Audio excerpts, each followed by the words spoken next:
La souveraineté alimentaire en question. Un podcast de la revue Grain de Sel qui décrypte les nouveaux enjeux de la souveraineté alimentaire en Afrique de l'Ouest et du Centre. Quel chemin ? Quelle voie ? Du Sénégal au Burundi, nos 13 épisodes racontent des luttes, des stratégies, des choix concrets pour nourrir autrement les territoires. Une série produite par Interréseau Développement Rural, réalisée en partenariat avec Inades Formation. Ce nouvel épisode est consacré à un élément incontournable de toute souveraineté alimentaire. Il s'agit des graines que l'on sème. Mais la souveraineté des semences et donc de l'alimentation est mise à mal par plusieurs accords internationaux, notamment à cause de la Convention UPOV qui, depuis 1991, favorise les grandes entreprises semencières et restreint fortement les droits des agriculteurs à conserver, échanger et replanter leurs propres semences. En Afrique, les accords de l'Organisation africaine de la propriété intellectuelle s'appliquent à 17 États d'Afrique francophone, dont le Bénin, le Burkina Faso, le Sénégal, et empêchent de reconnaître les droits collectifs des paysans sur les semences, pourtant intégrés à la Déclaration des Nations Unies sur les droits des paysans. Face à cette privatisation du vivant, de nombreux mouvements s'organisent. Dans cet épisode, Jean-Paul Sikeli, secrétaire exécutif de la COPAGEN, coalition historique pour la protection du patrimoine génétique africain, et Marie-Crescence Ngobo, secrétaire exécutive du réseau d'appui à l'agriculture durable au Cameroun, qui est très actif dans les débats nationaux et internationaux sur la souveraineté alimentaire. À ce micro, vous entendez Olga Abloutan et Caroline Dublé, toutes deux chargées de gestion des connaissances à Interréseau. Bienvenue dans cet épisode du podcast Grain de Sel, consacré à la bataille des semences.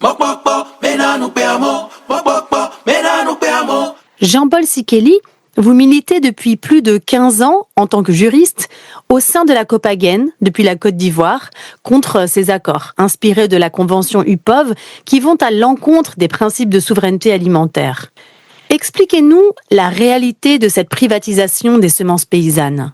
Pour, par exemple, une semence qui est sanctionnée par un certificat d'obtention végétale dans le cadre de l'OAPI, de l'accord de Bangi révisé, le paysan ne peut pas échanger librement sa semence. Il ne peut que l'utiliser dans son champ, dans sa ferme. Il ne peut pas aller au-delà.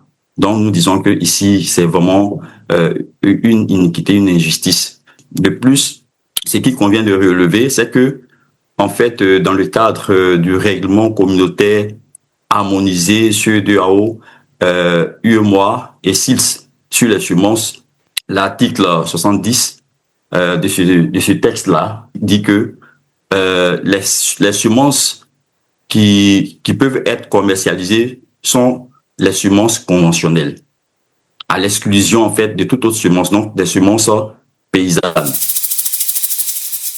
Cela veut dire que les paysannes et paysans n'ont même pas le droit de commercialiser leurs propres graines.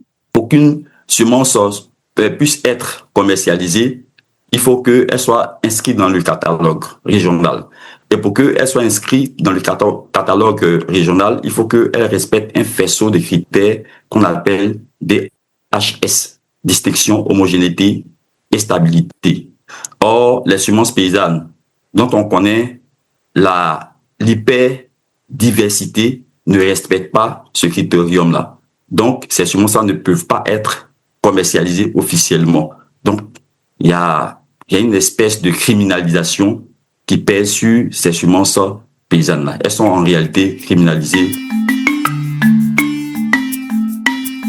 La COPAGEN dénonce ici une biopiraterie organisée à un niveau international.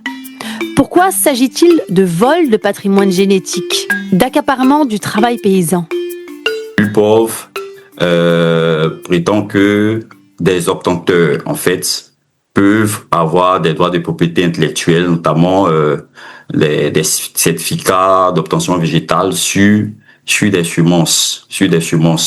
Et donc, le fait même de promouvoir cette pratique-là restreint en fait les droits des paysans à utiliser librement leurs semences qu'ils ont mis au point depuis en fait des millénaires. Nous estimons que ce sont les paysans qui ont domestiqué, qui ont acclimaté les semences. Et l'exemple que j'aime souvent prendre, c'est le maïs, dont le nom scientifique est le zéa. Et l'ancêtre du maïs, c'est le théosinte, en fait. Et ce sont les paysans mexicains qui ont mis au point, en fait, le maïs à partir du théosinte, qu'ils ont acclimaté, qu'ils ont domestiqué depuis des millénaires. Et ce travail a débuté depuis 10 000 ans, 10 000 ans que les paysans travaillent sur la plupart des espèces que nous connaissons aujourd'hui, qui sont des cultivars en fait, parce qu'ils ont été travaillés par les paysans.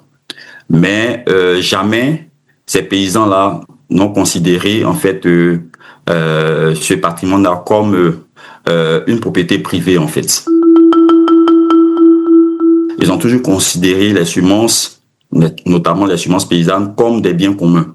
Et c'est, je crois, au 19e siècle que la privatisation des semences a commencé avec la généralisation des droits de propriété intellectuelle, qui est promue par l'Union pour la protection des obtenteurs végétaux plus pauvres.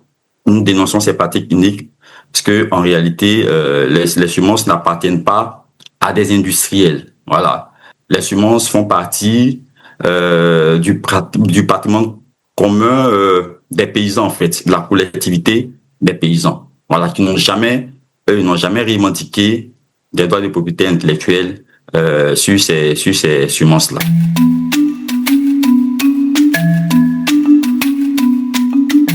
Pour comprendre cet esprit des semences libres et paysannes, nous nous tournons vers Marie-Crescence Ngobo, secrétaire exécutive du réseau d'appui à l'agriculture durable basé au Cameroun.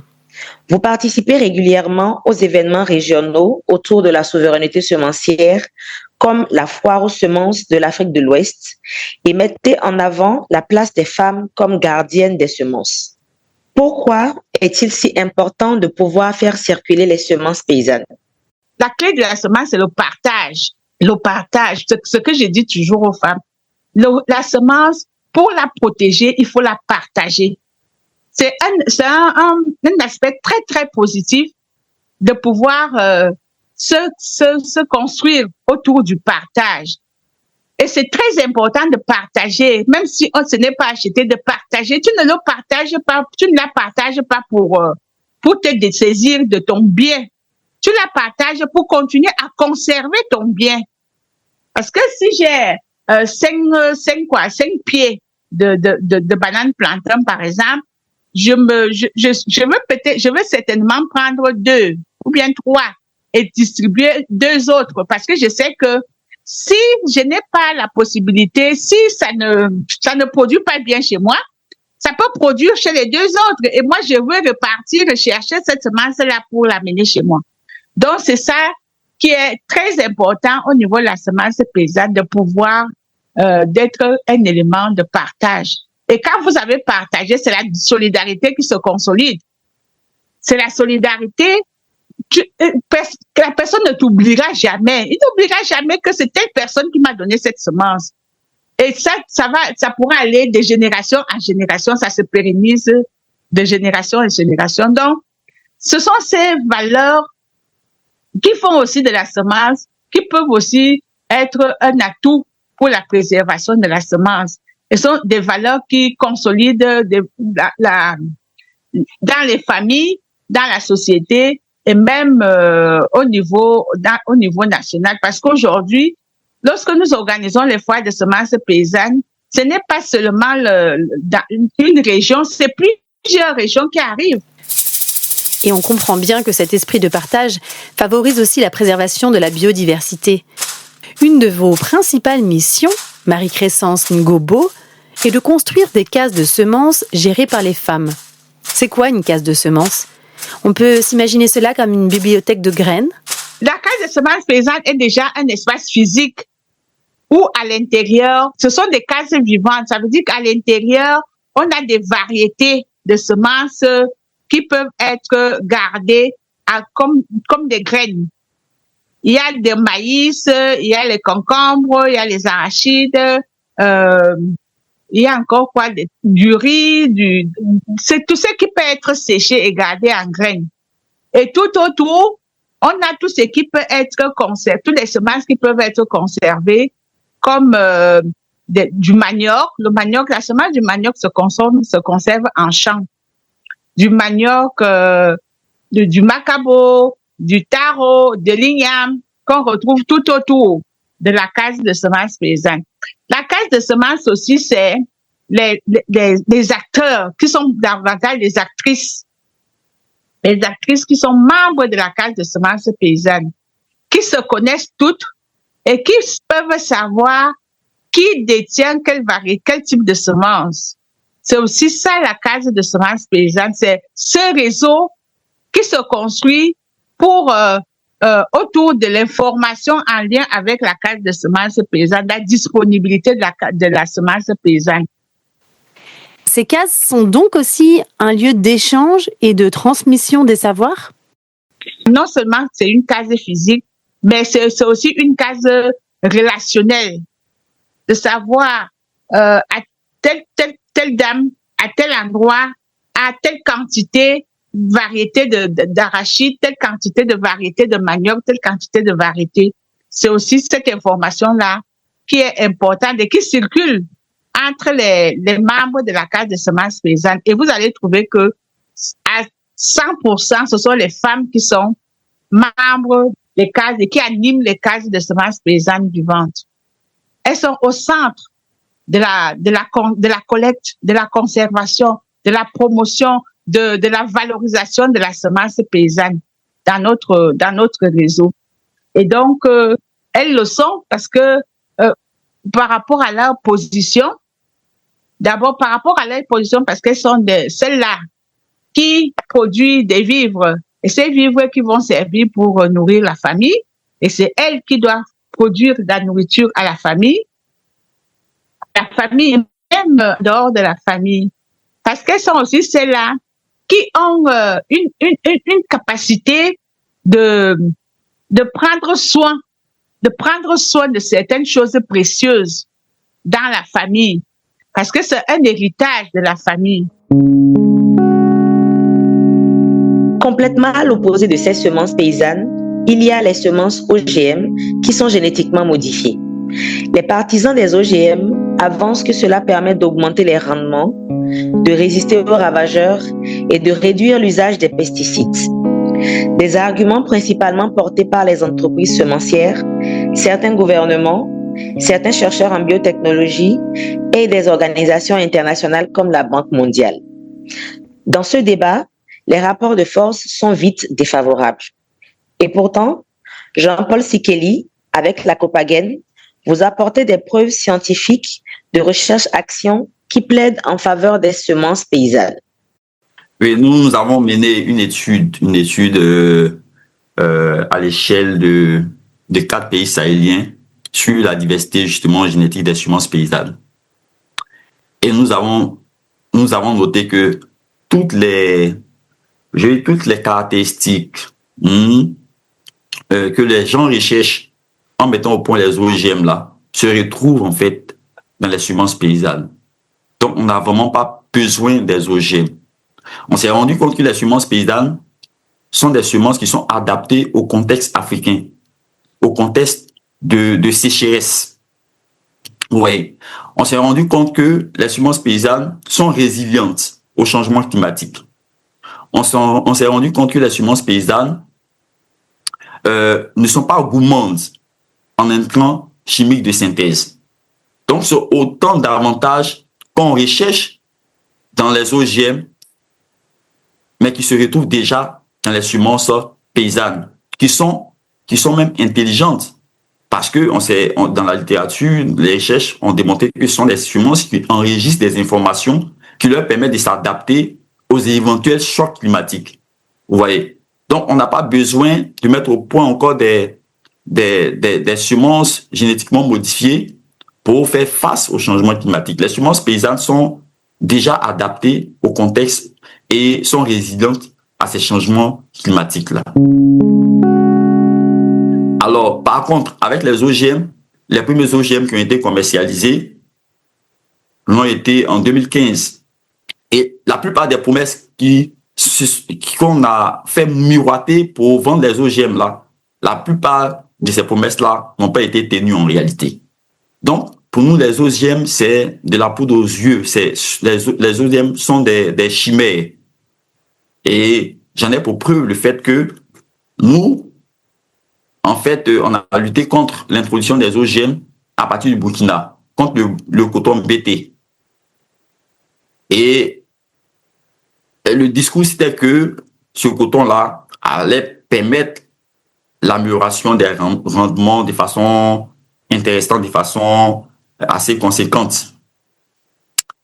Et nous, on savait que vraiment ces OGM n'allaient pas tenir ces promesses-là. Et donc, à la longue, en 2014, justement, tous les acteurs de la filière du coton se sont rendus compte que vraiment, le coton BT a été un échec cuisant au Burkina Faso. Mais justement parce que les promesses qu'on a fait miroiter n'ont pas été tenues, la fibre du coton au Burkina Faso, du coton BT au Burkina Faso était courte et les rendements n'étaient pas au rendez-vous. Vous voyez. Donc, nous, quand on a étudié la question des OGM, on s'est rendu compte que les promesses, dans la plupart des cas, n'ont pas été tenues. Le Mali a reconnu la coexistence d'un double système semencier qui permet de protéger les semences paysannes. Marie-Crescence Gobo, comment cela se passe de votre côté au Cameroun ? On l'a dit, le réseau des acteurs du développement durable organise des foires. Inades Formation, partenaire de ce podcast, organise aussi des causeries dans le pays autour de la reconnaissance juridique des systèmes semenciers paysans en partenariat avec les autorités locales. Mais rien n'est gagné, car au Cameroun, la loi de 2001 exclut explicitement les semences paysannes.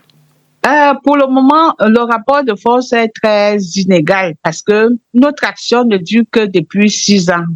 Et l'État du Cameroun intervient dans les semences hybrides depuis qu'il existe. Donc, aujourd'hui, il continue à considérer que notre discours est un discours enfantin, est un discours de quoi? Des activistes, est un discours. Et donc, petit à petit, nous sommes en train de travailler pour constituer des évidences, pour leur montrer que nous sommes dans la dynamique de la durabilité. Lorsque un homme politique a envie de distribuer des semences, ce n'est pas des semences paysannes qu'il va distribuer, il va chercher des semences hybrides. Même l'État du Cameroun va, par exemple, en Afrique du Sud, ils vont même au Brésil pour chercher les semences de maïs et venir distribuer au Cameroun avec toute la batterie d'intrants que cela implique, que cela oblige, l'obligation d'avoir aussi d'autres intrants pour pouvoir accompagner ces semences hybrides.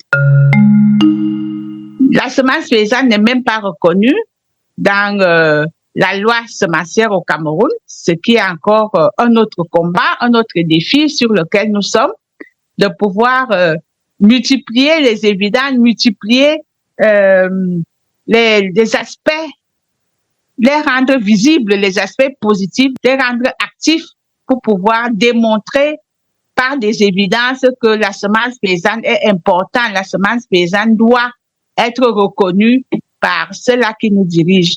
On sait qu'il y a beaucoup de lobbies, on sait qu'il y a beaucoup d'enjeux, mais nous comptons aussi sur le fait que les communautés sont avec nous. Les communautés sont avec nous et nous travaillons ensemble. Partout où nous sommes passés pour parler de la semence paysanne, nous avons reçu un écho favorable. Et c'est pour ça que chaque fois que nous organisons la foire des semences paysannes, qui est l'unique regroupement au Cameroun qui rassemble plus de 500 producteurs agricoles, l'unique, le seul. Et chaque fois que nous le voyons, chaque année, le nombre de participants se multiplie, se démultiplie. Ça veut dire que les gens ont un intérêt à préserver, à promouvoir la semence paysanne, mais il faut encore beaucoup travailler pour que cet intérêt puissent trouver un champ d'action qui est fertile dans la promotion de la semence paysanne. Les semences paysannes sont le socle nécessaire à la souveraineté alimentaire. Parce que les semences paysannes assurent l'autonomie paysanne. Et ça, c'est important de l'avoir à l'esprit. Seules les semences paysannes peuvent assurer cette autonomie-là au profit des paysans. Si les paysans perdent leur autonomie à produire, à échanger, à développer des connaissances sur les semences paysannes, c'est sûr que l'objectif de la souveraineté alimentaire ne sera jamais atteint. Merci à Marie-Crescence Ngobo et Jean-Paul Sikeli pour ce partage. Ce que cet épisode nous montre, c'est que la bataille des semences n'est pas qu'une affaire agricole. C'est une question de justice et de décision politique. Les systèmes semenciers paysans vivent, s'organisent, s'enracinent partout sur le continent avec espoir. Rendez-vous très bientôt dans Grain de sel, le podcast qui explore les chemins de la souveraineté alimentaire en Afrique de l'Ouest et au-delà. Tant qu'il y a la vie, il y a de l'espoir. Et nous voilà que Godot. Ce podcast a été réalisé par Interréseau en partenariat avec Inades Formation et avec le soutien de l'Agence française de développement. Musique originale de l'artiste togolais Winabé et son titre Mokpokpo. Création sonore Julio Calafanti. Retrouvez-nous sur www.inter-réseau.org pour écouter notre série complète et n'hésitez pas à nous écrire pour poursuivre la réflexion. Oh, mon âme,